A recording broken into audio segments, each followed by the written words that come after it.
사무엘상의 이제 오늘 8장 내용을 보게 되면 이스라엘 민족들이 왕을 요구하는 내용들을 또 이야기합니다.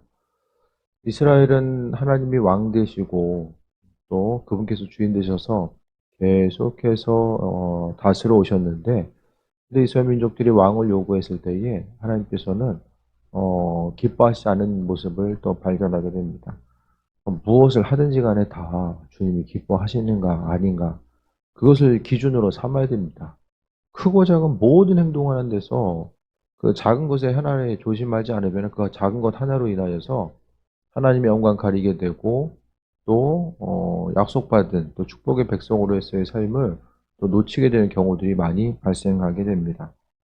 8장 1절에 보면 사무엘이 늙음에 아들들을 이스라엘 사서로 삼으니, 어, 그의 아들들을 이스라엘 사사로 누가 삼았는지를 안 나오죠. 근데 이거 영어 성경에 보면은 사무엘이 삼았다라고 분명하게 기록하고 있어요. 그래서 원래 그러면은 부모가 이후에 그 왕처럼 사사도 이게 세습되는 거 아닌가 생각할지 모르겠지만은 사사직은 세습이 아니었어요. 제사장은 세습입니다. 제사장의 직분은 이 성경에서 보면은 이제 엘리의 아들 홈리와 비나스가 이제 악행을 저지르는데, 근데 다 제사장직이 세습돼서 내려갑니다. 근데 사사 시대에서 보게 되면 사사직은 세습직이 아니에요. 그런데 오늘 본문을 보면 사무엘이 늙었기 때문에 아들들을 이스라엘 사사로 삼았다라고 말씀하고 있습니다. 그러니까 어떻게 생각하면은 이스라엘의 마지막 사사가 사무엘이 아니라 그 두 아들들, 장자의 이름이 요엘이고 차자의 이름이 아비아라는 이름하는 두 사람입니다. 그러니까 왜 하나님이 뭐 명령하셔서 그렇게 했는지, 아니면은 사무엘이 순간적으로 이 분별력이 상실했는지, 이 가족에 관한 일이기 때문에 이제 뭐 요즘도 이제 그런 경우들이 많이 있잖아요. 그 교회가 이제 세습되면 안 되는 교회. 제가 보기에는 교회는 이제 감리교 법으로 보면은 교회가 100명이 안 되는 교회, 뭐 결산이 이제 예를 들어서 1억이 안 되는 교회는 이 세습이 가능해요. 부모가 목회하면서 이제 자녀들. 왜냐하면 뭐 작은 교회들은 뭐 안 가려고 하니까 그렇게 해서라도 이제 길을 좀 열어놓은 거죠. 근데 큰 교회들은 이제 그게 좀 불가능합니다. 근데 이제 평생을 목회하고 나서 어느 교회는 부모 이후에 자녀들로 가야지만이 좀 안정적으로 교회가 이제 성장하게 되는 교회들이 있고요. 제가 보니까 또 그렇게 하지 말아야 되는 교회들이 있어요. 그러니까 부모 때에 있어서 자녀들을 향한 신앙 교육을 어떻게 시켰느냐에 따라서 이 많은 부분이 이게 달라지게 됩니다. 근데 정말로 존귀하게 쓰임 받았었던 시대적인 일꾼들이 이 자녀 교육에 실패함으로 인하여서 그 다음 세대 가서 이제 많이 망가지게 되는 경우들이 많이 있죠. 사무엘의 인생에 있어서 별로 흠이 없었어요. 근데 굳이 하나 찾자면 오늘 본문에 왜 아들들을 이스라엘의 사사로 삼았을까? 그의 사사 직분을 왜 자녀에게 세습했을까? 정확한 내용은 나오지 않고 뭐 하나님께서 책망하셨다는 내용도 없기 때문에 우리가 많은 것에 대해서 유추해 볼 수는 없지만은, 그 당시에 무슨 사정이 있었겠지 생각하지만은, 좀 아이러니하게 이스라엘 민족들이 뒤에 보게 되면 왕을 요구하는 것 자체가 이제 주변 사람들을 보니까, 주변 민족을 보니까 좀 강성해 보이고, 사사 시대의 내용을 보면은 다들 계속해서 우상 숭배하다가 이제 계속해서 이제 징계에 당하는 이런 내용들이 나오잖아요. 그러니까 주변 민족들에게 계속 시달리니까, 아, 옆에 민족들은 이제 왕이 있으니까 나라가 굳건하구나.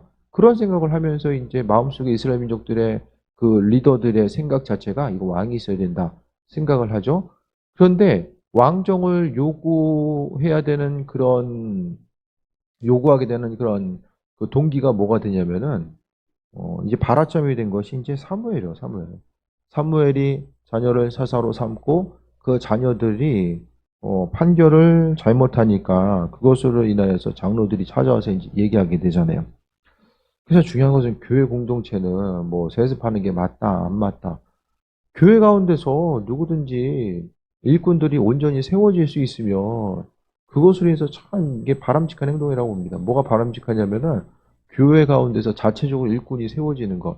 뭐 목회자의 자녀든 뭐 다른 누군가의 자녀든 간에 교회 공동체 가운데 교회 사정을 잘 알고 또 섬길 수 있는 사람. 그래서 요즘에도 어떤 대형 교회도 이제 후임을 정할 때에 그 교회 출신이라든지 그 교회에서 사역을 했던 분들을 주로 이제 대상으로 놓고 하게 되거든요. 그래서 전혀 교회 사정에 대해서 모르는 분이 와서 목회하다가 좀 어려움 겪는 부분들이 많이 있기 때문에 어쨌든 가장 중요한 것은 교회가 어, 성실하게 어쨌든 뭐 장학금을 주면서 성실하게 하나님의 일꾼으로 성장해 나아갈 수 있도록 어떤 비전과 소망을 가지고 있는 이들이 있다고 한다면 적극적으로 좀 지지해주고 교회에서 좀 성장시켜 나아가야 될 필요성이 분명히 있습니다. 또 이 시대 가운데서는 정말 검증된 일꾼들을 찾기가 힘든 시기이기 때문에 교회 가운데서 그런 일꾼들을 찾아내서 또 사역자를 사용하는 것도 아주 중요한 모습입니다. 아들들을 이스라엘의 사사로 삼았는데 그들이 부에사바에서 사사가 되었습니다. 사사가 뭐죠? 사사? 카톨릭 성경에서 보면 사사기를 판관기라고 이야기해요. 판관기. 네. 판관이라고 하는 것은 이제 법관이죠. 법관. 옳고 그름을 판단하는 것. 사사의 가장 중요한 역할이 판결하는 거야. 하나님의 뜻에 따라서 이게 옳은지 그른지를 판결하는 것이 바로 사사의 역할입니다. 근데 오늘 본문에 보면은 아들들이 뭐합니까? 자기 아버지의 행위를 따르지 아니하고 부모의 행위를 따르지 않았다라는 것을 이야기합니다. 정말 부모의 신앙이 자녀들에게 아름답게 물려지면은 정말 그 폭발적으로 주의를 감당하고요. 하나님 허락하신 은혜들이 잘 흘러가요. 그런데 그게 이제 연결이 안 되면 정말로 문제점이 이제 많이 발생할 수밖에 없습니다. 시대적으로 쓰임받았던 이제 조용기 목사님도 제가 보기엔 자녀 교육엔 좀 어려움이 있었던 것 같아요.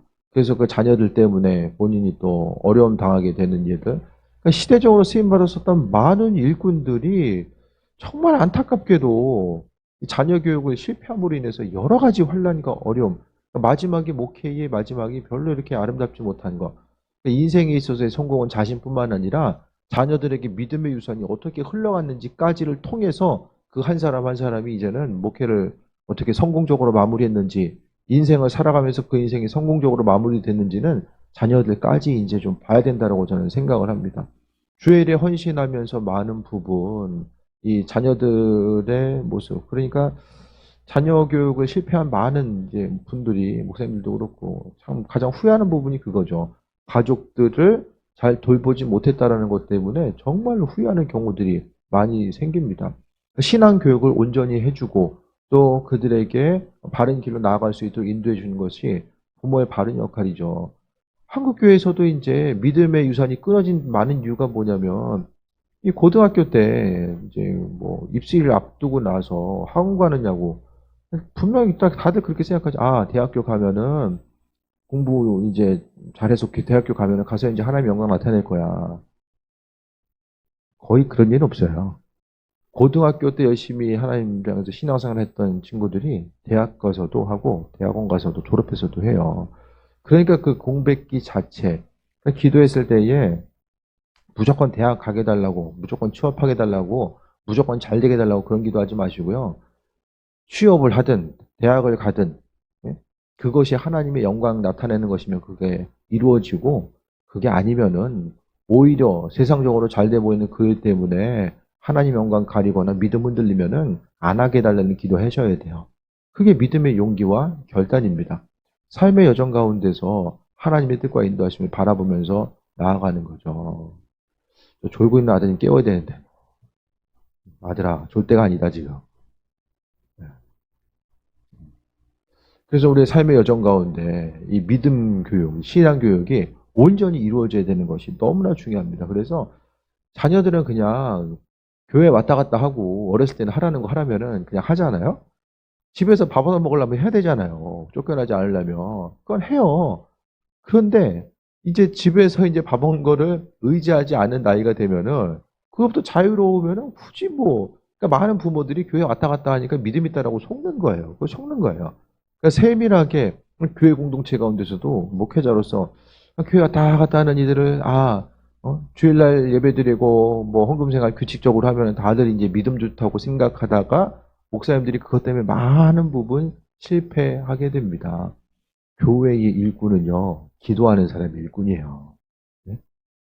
왜냐면은, 기도하는 사람들이 세상 환난과 풍파를 이겨나갈 수 있어요. 아니, 사단은 끊임없이 잠도 안 자고 먹지도 않고 믿는 사람들을 넘어뜨리고 교회를 넘어뜨리려고 하는데, 예? 그 교회 직분자들, 일꾼들이 기도하지 않고 그 환난과 풍파를 이겨낼 수 있습니까? 그 세상과 타협하지 이겨낼 수 있는 힘과 능력이 없어요. 그러니까 그 행위적인 외적인 것으로 이게 속다 보면은 안 되는 거죠. 그래서 교회의 일꾼, 참된 일꾼들은 기도하는 사람들이 교회 일꾼이에요. 그래서 저도 교회에 있다라고 해서 다 일꾼으로 저는 보지 않아요. 신앙생활하면서 기도하는 이들이 교회 일꾼이고 교회에서 기도의 자리를 지키는 이들이 저는 일꾼으로 봐요. 그래서 그런 일꾼들이 모아졌을 때에 외적인 부흥은 어쨌든 기도하는 사람들이 모여지는 것 자체가 이게 이제 외적인 부흥입니다. 그래서 자녀들을 볼 때도 보여지는 것 가지고 속으면은 나중에 정말 실족한 일들이 생겨질 수밖에 없다라는 거예요. 그래서 자녀들에게 믿음의 유산이 흘러가는 것. 내 때는 열심히 신앙생활했는데 그것이 이제 다 끝나져 가지고 부모가 받았었던 그 영육간의 축복을 자녀들이 조금 맛보다가 그냥 싹 다 잊어버리게 되면은 그게 이제 정말로 힘들고 어려운 거죠. 나는 신앙생활 잘해서 나는 천국 가는데 자녀들을 온전하게 믿음 생활하지 못하고 믿음 생활과 인격적으로 주님을 만나거나 또 그분과의 온전한 관계성, 그 은혜 없이 신앙생활 하다 보면은 결국에는 넘어질 수밖에 없는 것을 우리는 분명히 알아야 됩니다. 그래서 교회 출석한다고 해서 속지 마세요. 다들 속으면 안 돼요. 기도하지 않으면은 그 은혜 받은 사람은 은혜 받은 사람의 표징이 있어요. 기쁘고 신나고 항상 말 한마디라도 긍정적인 언어와 또 생각들이 표출되고요. 그 은혜 받을 때까지 자녀들을 위해서 또 가족들을 위해서 기도해야 됩니다. 그래서 그러니까 신앙인들이 은혜 못 받으면 믿으나 안 믿으나 거의 비슷한 거예요. 달라 보여도 은혜 없이 신앙생활하면 거의 비슷할 수밖에 없습니다. 그래서 뇌물을 받고 판결을 굽게 하니라. 사사가 뇌물을 받아요. 그럼 그 안에 하나님이 없는 거예요. 사사인데 사사가 아닌 거예요. 하나님의 영광과는 전혀 상관없는 삶. 아니 사람들이 교회 가운데서 이제 막 죄짓고 하는 거는 하나님 두려워하는 마음이 없는 거고요. 하나님 눈을 가라뜨고 우리를 지켜보신다는 사실을 그거 믿는 사람들이 어떻게 죄를 져요? 죄 앞에 어떻게 자유로울 수가 있어요? 항상 조심하죠. 8장 4절에 보면 이스라엘 모든 장로가 모여 라마에 있는 사무엘에게 나아갑니다. 그러니까 왕을 원했는데 이제 건수가 생긴 거예요. 다른 사람도 아니고. 그러니까 이제 사무엘이 어떻게 생각하면 자기가 자신의 아들을 사사로 세웠던데 그 아들들이 죄 짓고 있으니까 와서 요구하는 것에 대해서 담대하게 물리칠 수 있는 그런 것이 이제 부족한 거죠. 그러니까 리더된 이들은 항상 모든 면에 있어서의 이 모범적인 자세들이 있어줘야 됩니다. 다른 사람들에게 말할 거리를 줘서는 안 돼요. 자녀들에게도 마찬가지입니다.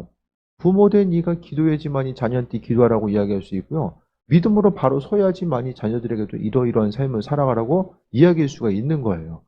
근데 그 오늘 본문에 보니까 사무엘이 어떻게 생각하면 자신의 한 행동 때문에 묶이는 거죠. 그래서 장로들이 와가지고 하나님 원치 않는 그 요구를 했을 때에 이것에 대해서 이제 담대하게 이야기하기가 좀 어려운 부분이 생겨집니다. 5절에 그 얘기를 보소서 당신은 늙고 당신 아들들은 당신의 행위를 따르지 아니하니. 그러니까 시간이 많이 지난 것 같죠?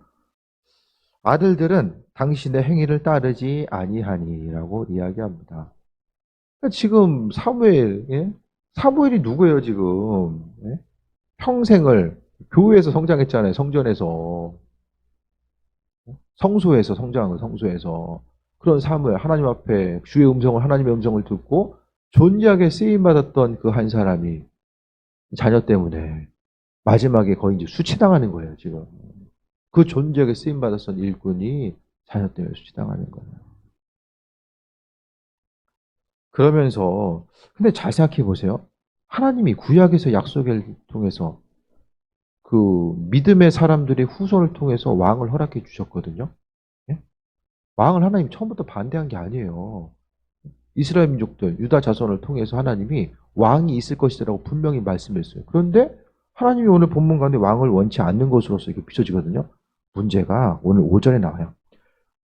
모든 나라와 같이 우리에게 왕을 세우고 우리를 다스리게 하소서. 왕을 요구하는 것 자체가 뭐냐면 다른 민족을 보니까 부러운 거예요. 하나님의 백성이 이방 나라들 보면서 그게 부러운 거예요. 그러니까 하나님 우리에게도 왕을 주셔서 우리도 저들처럼 되기를 원합니다. 하나님 없는 백성들, 눈에 보이는 그 정치적인 군사적인 군사력을 가지고 있는 그 하나님은 모르지만은 어느 정도 주변 나라들을 향하여서 큰 소리 치며 살아갈 수 있는 그런 환경에 놓여 있는 그들이 부러운 거예요. 그러니까 결국 왕을 요구해서가 아니라 주변 민족들을 부러워한 것. 그것 때문에 하나님께서 책망하고 있는 모습을 또 발견하게 됩니다. 여러분, 뭐가 부러우십니까? 부러운 거 뭐가 있으세요?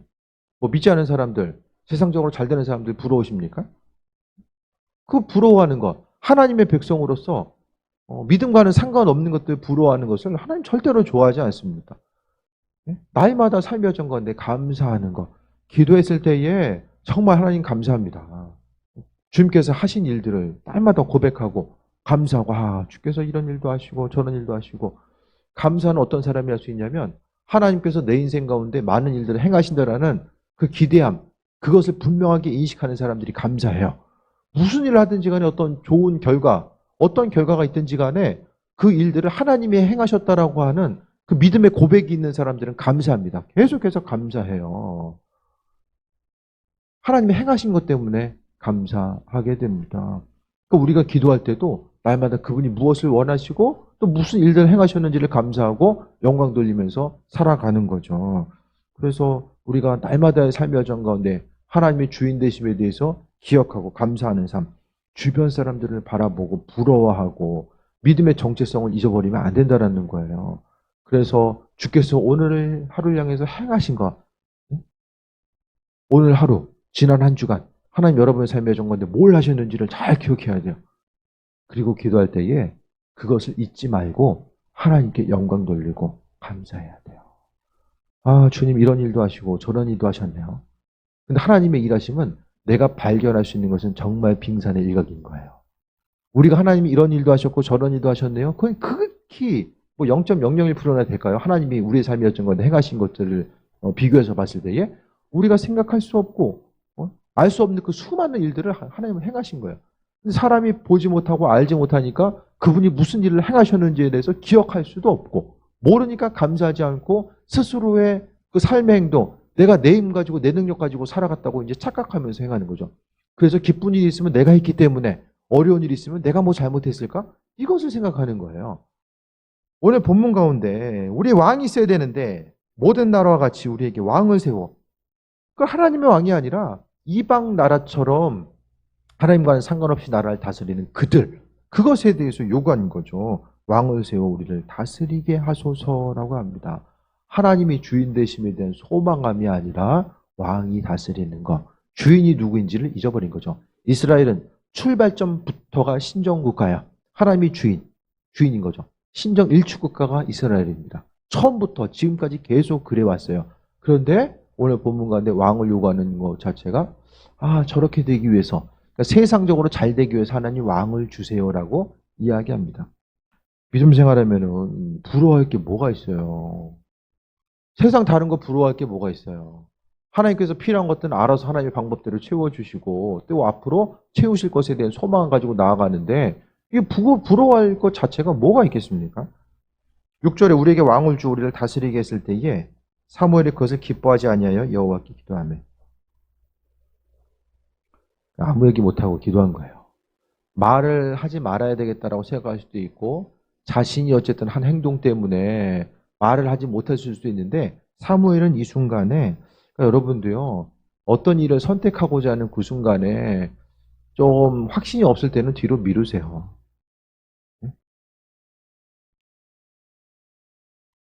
좀 생각해보고 결정하겠습니다. 뭐 기도해보고 결정하겠습니다 하기 힘드시면 그냥 생각해보고 결정하겠습니다. 그렇게 마음을 먹고 미루는 거예요. 급한 것 아니면은 미뤄야 돼요. 그리고 생각하면서 하나님의 지혜를 구하는 거죠. 이게 이제 무엇을 선택할지를 모를 때가 있거든요. 이것을 어떻게 해야 될까? 선택을 무엇을 해야 될지를 잘 분간을 못할 때가 있어요. 그럴 때는 급하게 행하기보다는 오늘 사무엘이 그랬던 것처럼 그냥 기도하는 거예요. 하나님 명에서 기도하고 그분께서 기도할 때에 중요한 것은 하나님이 내가 지금 내 앞에 선택의 문제 앞에 있는 것을 반드시 응답하신다라는 거. 그래서 그분이 응답하실 때까지 간구하는 거죠. 기도하고 나서 포기하면은 그 응답 안 돼요. 하다가 중간에 포기하고 잊어버리는 것들은 절대로 응답이 될 수가 없습니다. 기도하다 말다 하거나 하나님은 간절한 기도에 응답하세요. 그냥 하다 말다, 그냥 하나만 한 기도가 아니라 간절한 기도에 하나님 응답하세요. 아니, 내가 간절하지 않는데 주변 사람도 어떻습니까? 간절한 기도에 응답하게 되잖아요. 같이 기도하게 되잖아요. 우리도 마찬가지로 정말 내 마음의 간절함이 하나님께 전달되고 그 간절함 가지고 기도했을 때에 하나님이 또 응답해 주십니다. 기도하니까 하나님이 이제 응답하시죠. 7절에 여호와께서 사무엘에게 이르시되 백성의 내게 한 말을 다 들으라. 이는 그들이 너를 버림이 아니요 나를 버려 자기들의 왕이 되지 못하게 함이니라. 주인을 잊어버리니까 주인을 다른 쪽에서 찾으려고 하니까 하나님은 자신을 버린 것으로 생각을 했어요. 이스라엘 민족들이 다른 것 의지하려고 하다 보니까 하나님을 버린 것으로 인식했습니다. 이스라엘 민족들이 우리 이제 하나님 섬기지 않을 거예요. 우리 하나님 버릴 거예요. 그렇게 얘기한 적 없잖아요. 그런데 하나님 외에 다른 대안을 찾고자 하고 다른 방법을 거기에 마음의 중심을 두니까 하나님께서는 다 듣고 계신 거예요. 하나님은 우리가 말하는 거 다 듣고 계신다니까요.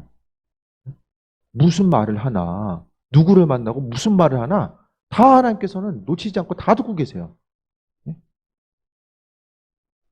그러니까 하나님 다 듣고 계시니까 어떻게 행동해야 돼요?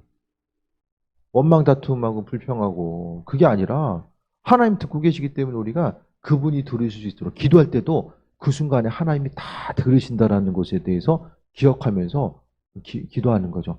그 하나님과의 정말 대화하는 것처럼 주님 오늘도 많은 일들 행하심에 감사합니다.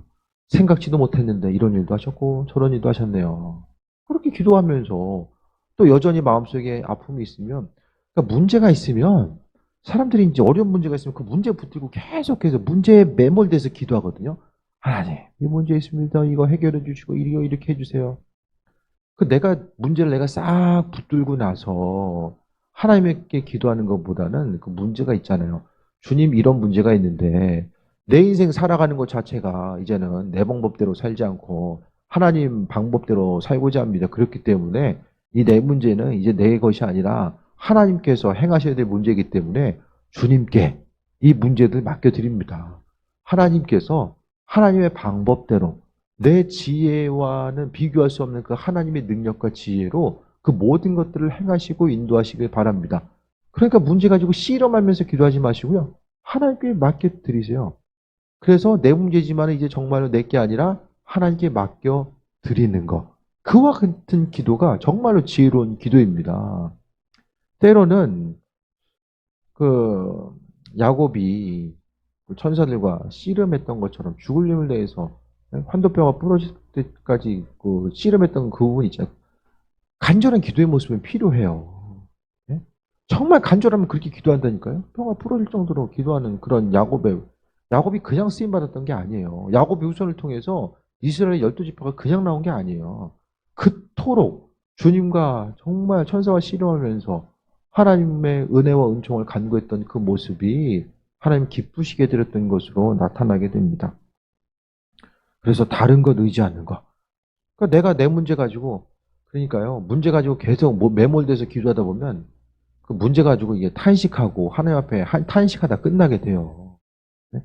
문제에 집중하느냐고 주의 뜻을 간구할 수도 없고요. 오히려 기도하고 나면 마음이 더 답답해지는 경우도 생기게 됩니다. 기도는 했는데 오히려 그 문제에 계속해서 갇혀가지고 그걸 생각하면서 하나님의 도우심을 간구하다 보면 정말 이두저도 아닌 경우들이 또 생길 수밖에 없다라는 거예요. 그러니까 기도했을 때에 우리의 자세는 문제 있으면은 하나님 하시길 바랍니다. 그러면은 맡겨드려야지 그분이 하죠. 내가 잡고 있는데 하나님 일하지 않아요. 예? 내가 잡고 있으면 그게 내 문제잖아요. 그러니까 오늘 사무엘이 기도했던 것처럼 우리도 하나님 향해서 내가 가지고 있는 문제 맡겨드려야 돼요. 맡겨드리고 나는 나 몰라라는 것이 아니라 맡겨드리고 나서 하나님께서 행하실 것에 대한 소망함 그리고 주의 뜻을 구하는 기도를 하는 거죠. 내 문제는 주께 맡겨드리고 나는 하나님의 전능하신 뜻을 구하고 그분의 음성 따라서 순종하고 반응하길 원합니다라고 나아가는 거예요. 목회 자체도 하나님이 행하신다라는 것에 대해서 맡겨드려야지만이 이게 온전하게 더 믿음으로 승리하면서 목회할 수 있어요. 네? 그러니까 뭐 여러 가지 삶의 순간순간마다 잊지 말아야 될 것은 내 모든 문제는 내 게 아니라 하나님 거다. 그렇게 생각하고 부응하는 것도 하나님께서 하시고 또 어려운 문제 주셔도 그것 때문에 하나님께서 기도하라고 하시는 거다. 그러니까 맡기고 기도하는 거죠. 맡기고 주의 뜻을 간구하는 거. 하나님, 이 일들이 있는데 제가 그 일들을 향해서 깨달아 알아야 될 것들이 뭘까요? 그래서 믿음 생활이 이렇게 쌍방향, 하나님과 나와의 그 주고받는 이런 관계성 가운데 이 신앙생활이 이루어져야 됩니다. 그것이 재미가 있죠. 삶에 있어서의 주의 음성을 들으려고 하고 하나님의 뜻이 무엇인지를 알고자 하니까 하나님이 지혜를 통해서 주시고 하나님의 뜻을 우리에게 비춰주시게 되는 것을 봅니다. 그래서 하나님은 7절에 왕을 요구하니까 하나님이 기분이 안 좋으셨어요. 하나님의 백성이 이방 민족들처럼 되려고 하니까 기분이 안 좋으신 거죠. 8절에 내가 그들을 애굽에서 인도해낸 날부터 오늘까지, 그러니까 이스라엘이 하나님의 은혜를 처음으로 민족적인 은혜를 이야기하는 건 다 출애굽이에요. 그래서 애굽 얘기가 그토록 많이 나온 거예요. 하나님 누구냐?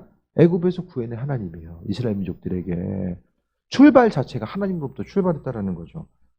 오늘까지 그들이 모든 행사로 나를 버리고 다른 신을 섬긴 같이 내게도 그리하는도다. 하나님 구원하셨는데 틈만 나면, 예?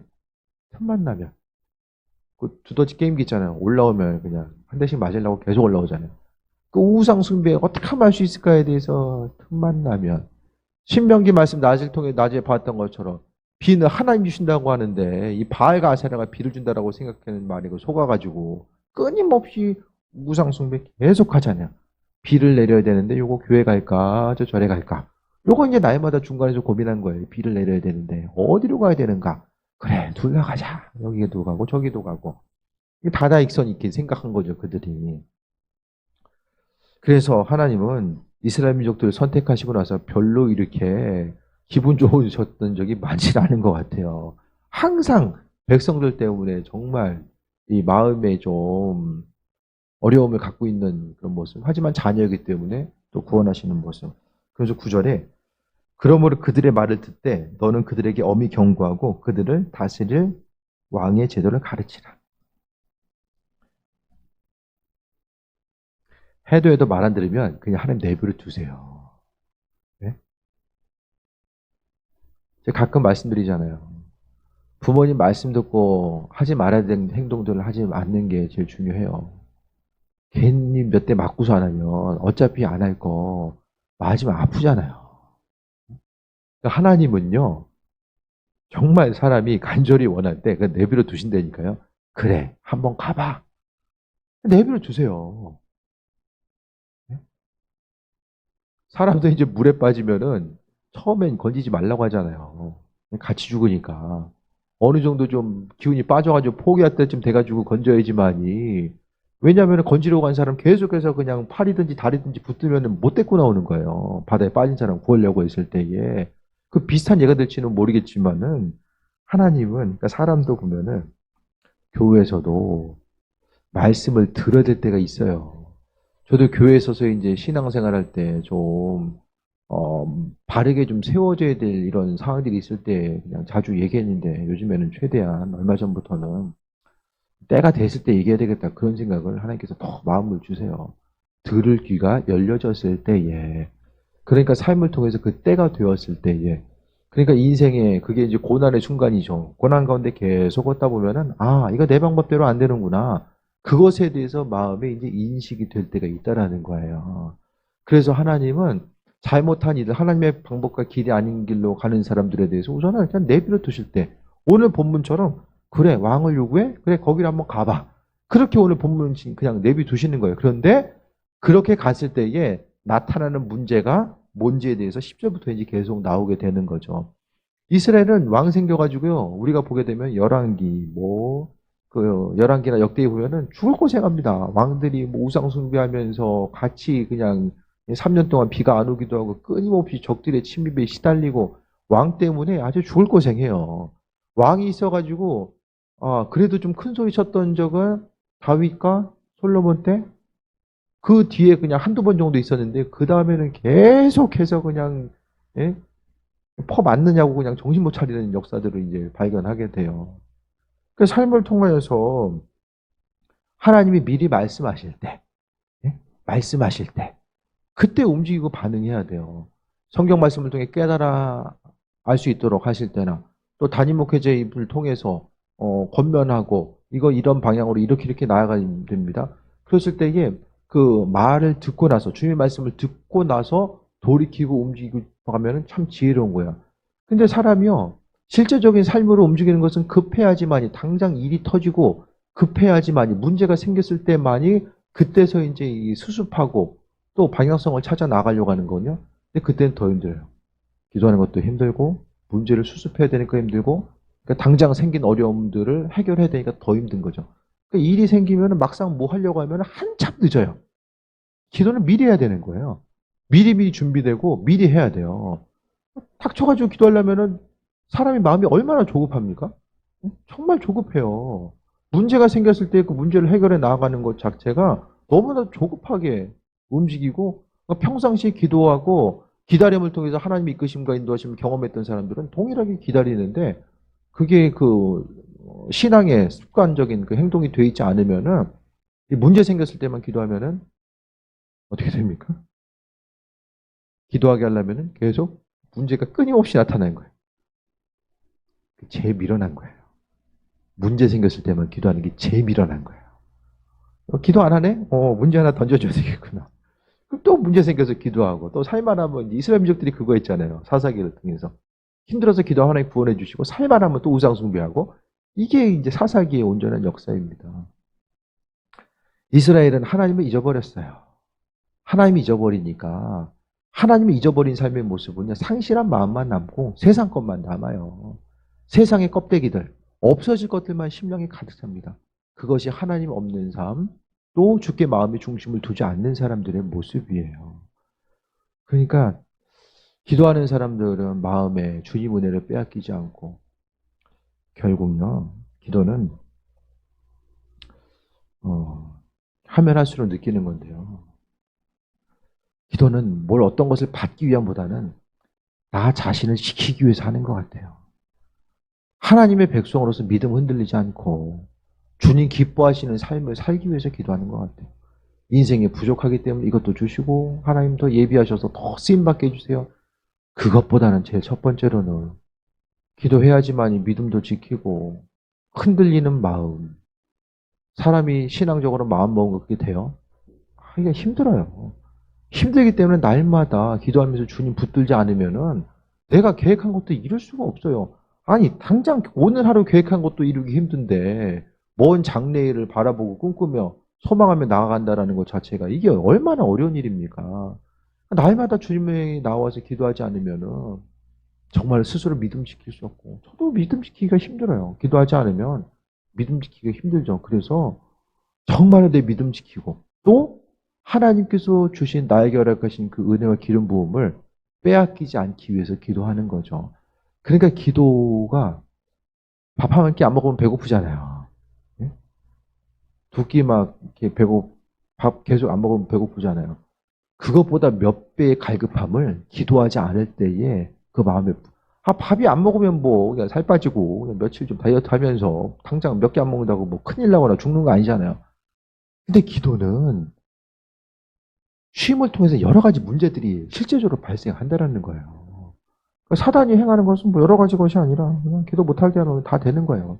아무리 왜 기도하지 않으면 믿음 지킬 수 없고 주의 뜻을 이뤄 나갈 수도 없고 그 인도하심 따라 살아갈 수도 없기 때문에. 그래서 설교 시간에 맨날 기도하기만 한다. 뭐 그럴 수도 있어요. 기도도 맨날 뭐 얘기하다 맨날 기도하라고만 얘기한다. 뭐 그럴 수도 있겠지만은 기도하라고 해서 한 번에 다들 알아서 잘하고 있으면 뭐 제가 뭐 굳이 맨날 뭐 똑같은 얘기 왜 하겠습니까? 안 하고 있는 사람도 있으니까 어쨌든 하는 거죠. 근데 기도에 대한 저의 그 신앙적인 지식과 내용들이 제자리에 머무는 것이 아니라 기도하면 할수록 하나님께서 또 새롭게 알게 하시고 말씀과 연결해서 주시는 것들이 있기 때문에 그 최대한 또 저도 나누고 싶은 거예요. 또 주께서 나누게 하시는 거고요. 그 대치순복음교회 한배 목사님도 보면은 그 교회도 맨날 기도 얘기만 하더라고요. 어쩌다 한번 그 설교 보면은 맨날 기도 얘기만 해요. 뭐 다른 얘기 안 해요. 결국 핵심은 기도하라는 거예요. 왜? 나머지 것들은 다 하나님께서 행하시기 때문에.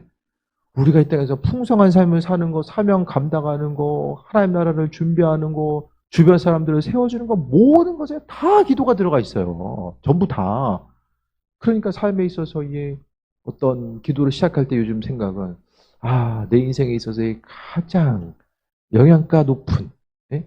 시간을 들인 대비 효과가 가장 높은 행동, 영양가 만점의 행동이 기도입니다. 그것에 대해서 인식하면서 이제 기도하는 거죠. 아니, 다른 어떤 행동을 했을 때 이게 기도하는 것보다 더 많은 결과를 내 인생의 유익으로 도출될 수 있는 것이 뭐가 있겠습니까? 그것에 대한 확신을 가지니까 더 하나님께 가고 싶고, 나아가고 싶고, 교회 가운데서 기름 부으심을 받고 싶고, 은혜 충만한 삶을 살고 싶은 마음이 생기는 거예요. 그래서 그 은혜를 경험하는 삶, 인도하심마다 살아가는 것.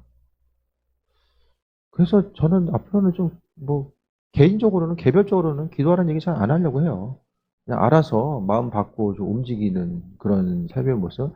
그 마음을 하나님이 작년부터 주셨는데, 돌아가는 환경을 이제 한 사람 한 사람 보면 안타까우니까 제가 계속해서 나서서 말씀드리고 했거든요.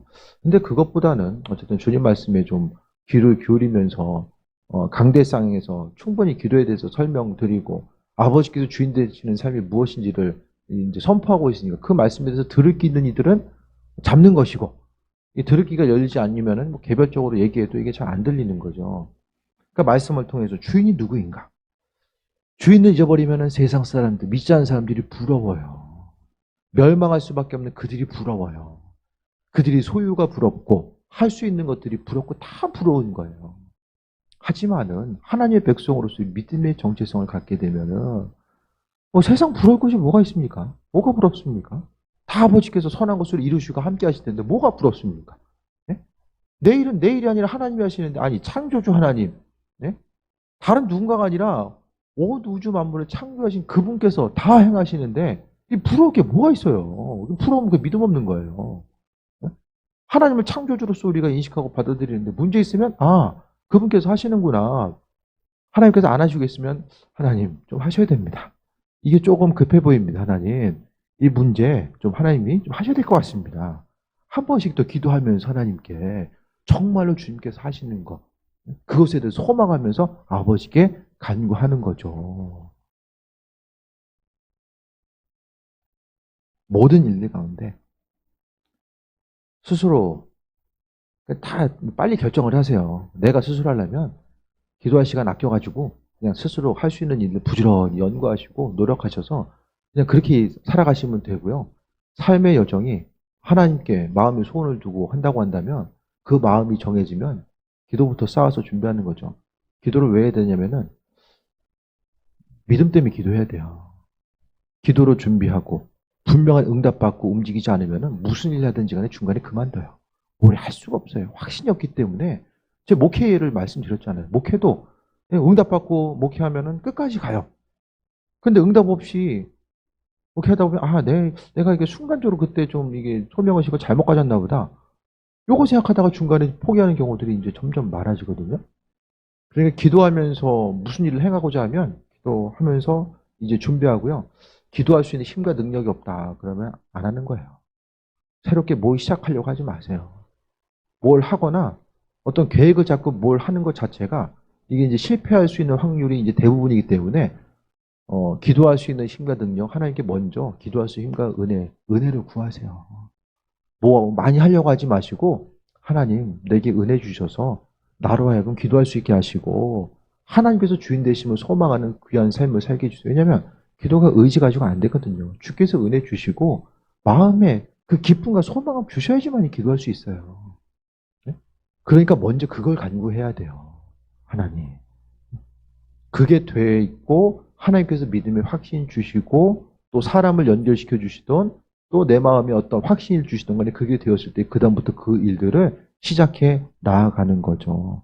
그 모든 일 자체를 다 하나님께 기도하고 인도하심 통해서 이제 살아가는 거예요. 모든 순간순간이 하나님이 행하신 일들을 조금씩 바라보다 보니까요. 기도하다 보면은 주변에서 또 스스로 이제 어떤 얘기가 많이 들리면, 신기하게 이렇게 됐어요. 이런 얘기들 아마 많이 듣게 될 거예요. 주께 마음의 중심 두고 살아가다 보면, 어쩌다 이렇게 됐어요? 이 우연찮게 이렇게 됐어요? 믿지 않은 사람들이 그렇게 이야기하는 것들을 발견하게 될 거예요. 근데 우리는 알아요. 그게 우연이 아니라는 것을 알아요. 그래서 이제 이 한 주간을 살아감에 있어서 시간이 많지 않아요. 믿음만 달라고 기도하기에는 시간이 많지 않아요. 금방 지나가거든요. 쓰임받을 수 있는 시간들이 분명하게 있잖아요. 저도 그 시간에 대한 촉박한 마음이 있기 때문에 시간 여기서 이제 2, 3년 더 지나가고 그러면은 정말 주님께 쓰임받을 수 있는 그 시간 자체가 정말 좁아지는 거예요. 믿음으로 준비해야 되는 시간이 있고요. 존귀하게 이제는 날아올라야 될 때가 있어요. 날아가야 되는데 지금 날마다 나를 준비만 하고 있으면 어떻게 됩니까? 한번 날지도 못하고 하늘만 바라보다 끝나면 안 되잖아요.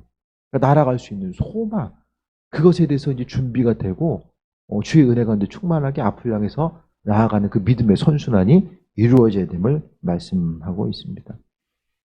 잘못된 길이 뭔지를 아는데 알면서도 계속 행하는 것 자체는 육신적인 환난과 어려움을 경험하게 됩니다. 그런데 지혜 있는 사람은요, 삶을 돌이켜요. 잘못된 습관을 돌이키고요, 삶을 돌이켜요. 그것을 통해 하나님의 일하심과 인도하심을 경험하게 됩니다. 그래서 이제는 믿음의 선순환이 뭐냐면 주의 음성 듣고 주님의 주신 지혜를 가지고 하루하루 살아가는 거. 그 주신 하나님의 지혜를 가지고 세상을 살아가다 보면 또 승리하는 귀한 삶을 살아갈 수 있게 됩니다. 내일부터 기도할 때도 하나님 무슨 일을 어떻게 하실지 내 소망함이 있습니다. 주님께서 행하실 것에 대한 소망함이 있습니다. 그 소망 가지고 달려가는 거죠. 힘든 일이 있으면 하나님께서 힘든 일도 경험하고 그 안에서 힘과 능력을 주셔서 능히 감당하게 하시고 고난 속에서 하나님 어떻게 역사하시는 줄 우리가 또한 경험하게 되는 거죠. 그 하나의 그 뿌리 경험들이 모아져서 우리의 믿음이 성장해 나아갈 수 있게 됨을 발견할 수 있게 되길 바랍니다. 믿음으로 승리하는 또 한 주간 되시길 바랍니다. 기도하겠습니다. 말씀 가운데 하나님 이끄신 것 감사드립니다. 우리의 마음 속에 주님이 행하신다라고 하는 것, 주님께서 오늘도 일하시고 앞으로도 행하실 것에 대한 이 소망함과 기대함이 날마다 있게 하시고 소망만 가지고 끝나는 것이 아니라 그 소망을 이루기 위해서 하나님 앞에 합한 자로서의 삶을 살고 또 기도하는 존귀한 삶을 살기 원합니다. 아버지 하나님, 기도 없이 이룰 수 있었으면 예수님께서도 이 땅에서 기도하지 않았을 것입니다. 주께서도 사명 감당하시기 위해서 날마다 기도하셨던 것처럼 우리가 기도의 자를 지키고 또 그것을 통해서 우리 입술에 간증거리가 넘쳐나길 원하오니 하나님 은혜 충만함으로 함께하여 주옵소서. 어디서 무엇을 하든지 간에 역사하시고 주님이 행하실 일들을 바라보길 원합니다. 아버지 하나님, 모든 것들 주님의 장중 안에 있사오니 영광 받으시고 이루시옵소서. 예수님의 이름으로 기도드립니다. 아멘.